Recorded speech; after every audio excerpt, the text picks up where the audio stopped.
The Rack Shop is proud to present this 2024 Subaru Crosstrek with the bare roof. There are connection points on the roof of the vehicle that can be used to connect this rack system to.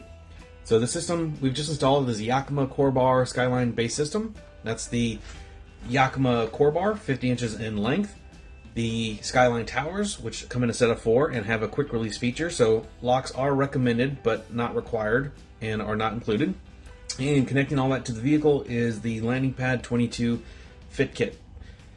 So do make sure that you reference the online tech notes or our tech section on this product page for which hardware and base pads you need to use. But overall, you have a 165 pound carrying capacity, and crossbars are spaced at 31¼ inch center to center.